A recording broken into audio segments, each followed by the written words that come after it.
Good morning mga kaagri. Bale, dito tayo. Bibisitahin natin yung ano natin mga kaagri, yung napulinit natin kahapon na kalabasa. Timing naman mga kaagri na umulan kahapon. Malakas-lakas yung ulan mga kaagri. Ano lang yung nabasa lang yung ano talaga mga kaagri, yung lupa. Yan. Malakas-lakas ay ng ano mga kaagri kahapon ang ulan.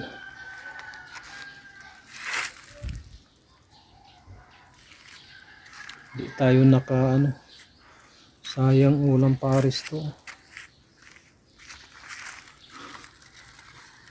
Lalaki to. Sayang walang ano.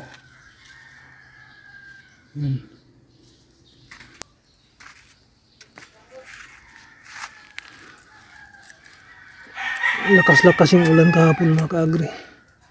Kawawa itong mga pananim natin. At least umulan kahapon, matagal-tagal rin umulan, mga 1 oras rin mga kaagri.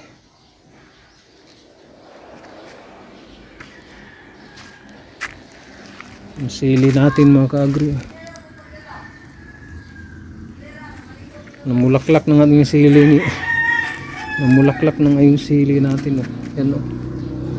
Pero salot nga mga kaagri, bansot ba, bansot dahil sa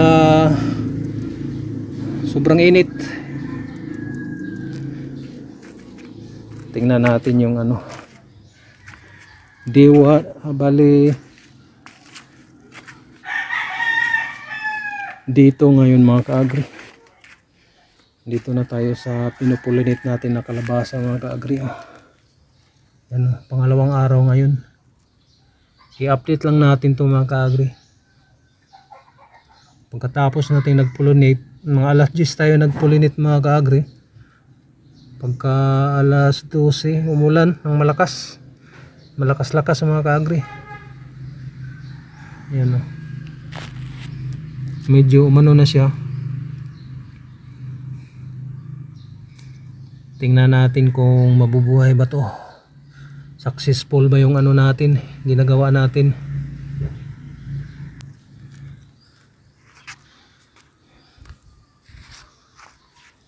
Hahanap tayo ng ano,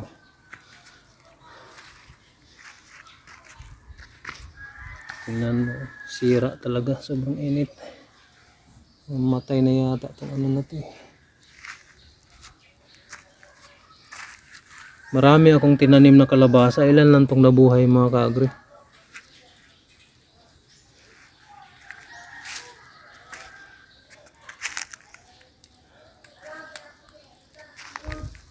Tingnan mo,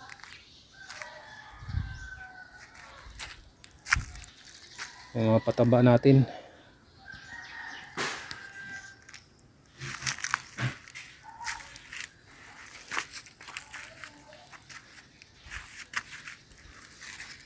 Sayang oh, lalaki.